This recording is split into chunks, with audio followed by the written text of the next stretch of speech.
welcome back to the interview series from GPeC SUMMIT 2019. I'm here with the wonderful Angie Schottmuller. Welcome. It's awesome to have you for the first time. Thank you for having me. It's so fun to be in Romania for the first time. It was a really great experience having you on stage and digging deeper into a topic that I think many people are interested in and maybe not leveraging it enough, which is social proof. So maybe let's try to dig a bit into that with the time we have here. So could you tell us, why is social proof something that marketers should really be doing? So I am very passionate about power plays, of like a 2-for-1 case in marketing. So a core area of my expertise is doing both search optimization and conversion optimization. And social proof is very powerful for both.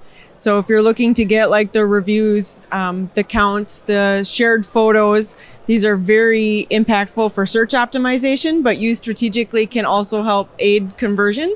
And in a day where marketers are short on time and budget is tight, it's helpful to be like, what are some things that I can do that are power plays, that are the 2-for-1 deal, and social proof is that. So that's it's one of those things that I keep in my pocket where I'm like, what are some tactics that will help us get, moving here and hit the needle both ways for both search and conversion. Oh, and that happens so rarely to actually have this opportunity to do 2-for-1, which is very rare. I don't think people have a very strong or articulate definition of what is social proof. So if you could help us with that, I think that would be very valuable. Right. So that's a great question. A lot of times people just think of social proof as reviews. It's way more than that. But honestly, we have to step back to define social proof psychology to understand that better.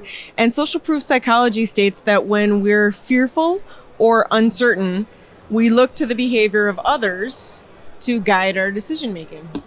That could be as simple as like, which way is the lunchroom? And we see others going and we follow it. It's more of a subconscious behavior. It's a part of our brain that actually makes decisions, is subconscious. It's not very, blatant logical like math. It's a subtle thing that we'd see to follow. So when we integrate social proof with our marketing, we're really looking to activate that decision-making part of the brain, which primary responsibility is to keep us safe. So that fear or uncertainty, it's trying to look, well, what makes it feel more safe to take action? So if we come to that point, social proof can be defined as evidence of or from others like us that reduces fear or uncertainty. That makes sense. So evidence of or from others that reduces fear or uncertainty. So it's way more than reviews, right? It's like, that could be a lot of evidence out there. Absolutely. Definitely a lot more than reviews. And I think that you touching on these deep psychological aspects show that there's a lot of complexity, not just beyond this topic, but every little bit that goes into a growth process or an optimization process. So what are some examples of social proof that go beyond reviews, of course? Right. So reviews is a very formal example. So when I was first trying to break this down, I tend to think of everything in frameworks, like analyzing things deep. And I started going, well, really, there's a lot of things out that are social proof. And the framework I came up with, I call it the 6S framework because they all begin with S's. So it's summit, like numbers, score it, like a percentage, say it, which would be like words you'd say like a review. Summit, score it, say it, sign it. Sign it. So the signatures that are on there, that could be like badges or the actual signature on a review. Show it, visuals that can be included, and shine it, badges. So summit, score it, say it, sign it, show it, shine it. There's 6 of them there. But it sounds complex, but in reality, it's very simple. It's numbers, words, and visuals. Like trying to break it down that way more. But it's important to break it down into those categories because a lot of people miss out on those different types of proof. Like sum is one of the most common areas that people don't add up when I ask, like, how many customers do you have? And since when? In fact, that's actually a great heading that can oftentimes be used in marketing. How many did what since when?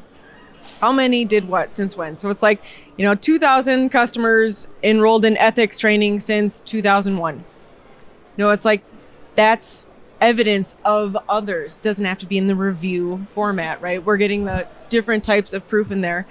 Shine is also one of the types of the 6 S's that I think could be used a lot more, where people have loyalty programs, referral programs, specialty programs, or they've won awards, but they're not visualizing this as a badge. And that's a very good case of where people are like, can I really trust you? And if someone's gotten an award or is called out kind of specifically, visualizing that, like, create a badge. If you don't have a badge, create those badges, right? It can be very helpful to show on there. So way more than reviews. It's a great way to use that 6S framework to try to do that inventory and to see, like, what proof do you have? And if you don't have it, how can you go about collecting it? And that is a perfect, let's say, entrance for the next question, which is for smaller e-commerce websites or for companies that are, let's say, slowly growing. How can they go about gathering social proof? Namely, let's name reviews for the moment, because that's like something that's at the top of people's minds. So how do you go about asking for these reviews? Right. So here's going to kind of be a stunner, but my response is don't ask for reviews. Don't ask for reviews, but instead do a satisfaction interview. Because the key here is that we want it to be persuasive proof.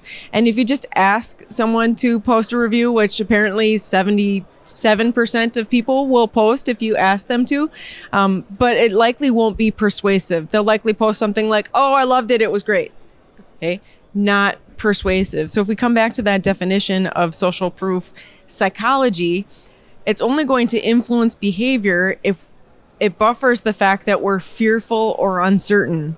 So how do you get that into the review? So the way that I go about doing this is I just have a follow-up with a customer, and I typically would have someone on my team do this, because if I work directly with a client and I was asking them basic questions like, what product did you get? They would be kind of like, no, you sold it to me. So I have someone on my team do this, and we record it, okay? And the objective of the satisfaction interview, okay, first and foremost, it is really to set your legacy. Like, you want to know your customers are satisfied, and it's a major learning experience to go through this. But second is, you're trying to ask the questions that will form a draft testimonial that will be persuasive. So you're going to ask questions like, what product was it that you bought from us, and how did you begin this journey? You know what, actually, ready for an experiment? Sure, try this out. We're going to try this live. Okay. Here, totally random, but I want to show how easy this is. So if you're thinking about how do I do a satisfaction interview, here's how simple it is, okay?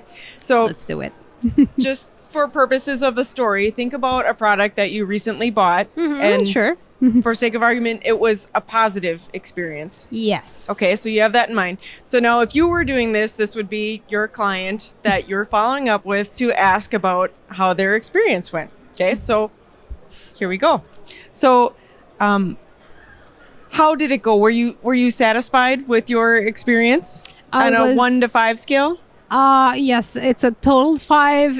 I'm really, really happy with the product, and I really use it. And it was actually a lot better than I expected, honestly. Okay, interesting. Okay, so side note here. If they didn't say a 4 or 5, here's where you have your team totally set up to be ready to go out and just woo to make this customer happy because something went wrong. And if you hadn't done this follow-up interview, this could have wound up being a really bad deal, or maybe they'd go online and post a negative review, and that would be bad, right? So here's the time. Don't do these interviews on Friday before the weekend, okay?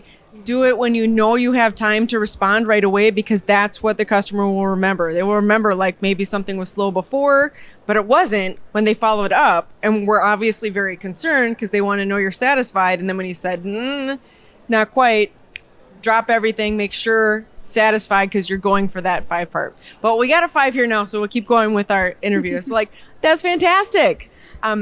So tell me about tell me about the day when this started. Like, what was the problem you encountered before you were looking for a product?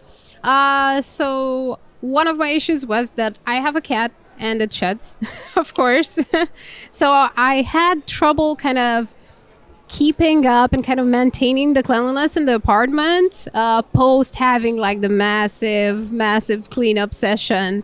Rolling and just picking up dust and kind of, just making sure that things look fresh each day. So that was a bit of a challenge. Plus, I was really short on time and I had to figure out a way to kind of hit two birds with one stone and do both.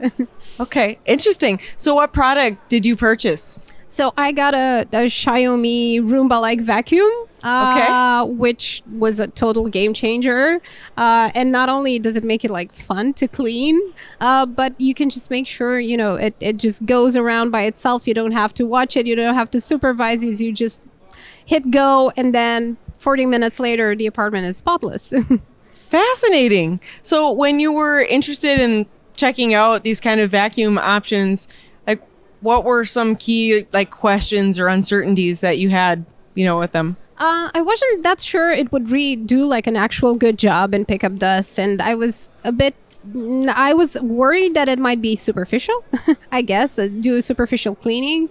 But what helped a lot is that a couple of close friends who have two cats, not one, got the same product and they were really happy about it. And we got to see it kind of work live. So that was a total, it just practically sold itself after that. Right. So you have two cats. And it worked. Yes, for you. It worked so well. Yes. How about absolutely. in and around furniture and stuff? Were there concerns about that? No, absolutely not. Because I read a bit about a tech and I found out, what they used and saw demos. And I actually remember reading a blog post with someone who also did videos of how it goes around the house. So I could see I had all the info I needed to make sure that was actually a good purchase for us. Wow. That's very cool. And you would recommend this? It sounds like to other people. I do. I actively recommend this. And I actually think I got a couple of people to buy it. Wow. Well, I believe it after that. Thank you for doing the interview. Of course. Okay. So that's our mock-up interview. And now what we would do after that, and we can share a slide in the video clip here, where I have an email sample where basically what we're going to do is listen back through the audio and pick out snippets to draft a testimonial. And we're going to use your words only, not my words. So it's key in how you're framing the questions so that what you say will actually connect as a sentence there. Yes. But it did actually perfectly, but it's because I've done several of these where I could hear the case of I looked for, I forget the model of the Roomba, but I remember this from memory now, because of a problem with multiple cats and just dust collecting and, bits of hair. And I was uncertain if it would, clean up everything, but I had some friends that had it, that used it in their house and saw the actual results. And we have two cats, so it was a concern if it would really do its job, but it does fantastic. And now we've actually recommended it to other friends that I think bought it. I would highly recommend it for people to buy it.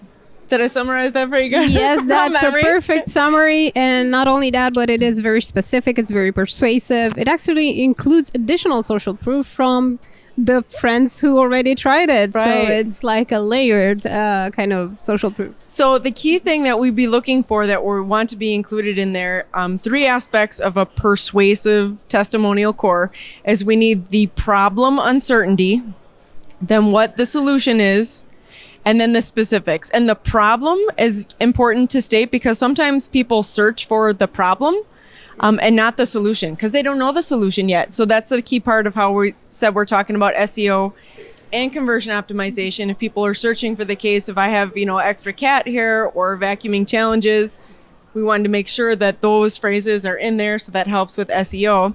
But the uncertainty points, remember on our social proof psychology, it was it's only going to use that psychological trigger to influence decision making if it buffers the uncertainty there. So the uncertainty of did it work in and around furniture? That honestly, that was me asking because I have pets. So and there we go. Was I persuasive? It was totally, but you totally persuaded me because now I'm I need to check that out. Okay, so fantastic case there. But covering the uncertainties. So people that were going to buy it, if we look at what a normal case would be like, hey, would you post a review? If people are like, oh, this is fantastic, I love it, just buy it. Is that persuasive? No, absolutely not. Right. And the reasoning, if now we think back on defining social proof psychology, is because it doesn't tap into that fear or uncertainty. It didn't answer any questions. It didn't make you feel more comfortable about the decision. But when you go into the, okay, you knew more people that did it, and adding the multiplier on cats of like, not just one pet, 2 pets. So people that were like, well, is this enough for multiple pets? I should have asked if they were long or short hair, but I didn't know what it was before I asked you. So it's key to consider those factors beforehand if you know what might be hesitations. Because the key part when you're trying to plan your social proof is, where are people hesitant in taking action on your website? You need to identify those anxieties. Why do they buy and why don't they buy? That's the ultimate question to understand in conversion optimization. Why? Why did they buy? Why don't they buy? So if people were like, oh, I'm not sure if this will work with multiple pets or something like that, that'd be the key case to be like, oh, I'm with 2 cats. That's a lot of fur. To be calling that out in the proof, well, now we actually have support for that case. So again, don't ask for reviews. Do the satisfaction interview, draft the testimonial, and then send the follow-up. So again, we're not using this to say we're really asking for a review. We're sending an email that's saying, thank you for the satisfaction interview. We greatly appreciate your business. By the way, it actually makes a great testimonial.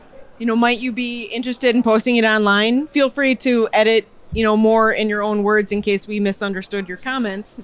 But then include your drafted testimonial that you already know is persuasive and a link to the site. So if it's like Google, Yelp, Facebook, where do you want them to post it?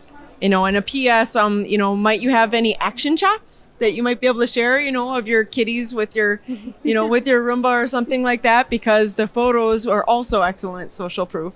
But that's how I'd go about getting the persuasive review, is basically not asking for it, but ensuring that you have satisfaction and really making sure that it gets assembled as persuasive testimonial.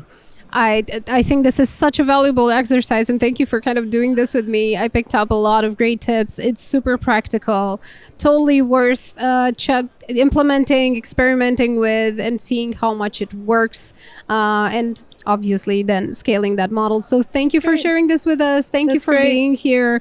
Really looking forward to hopefully maybe having you again in the future at GPeC. Sounds great. So thank you so much, Angie. Thank you.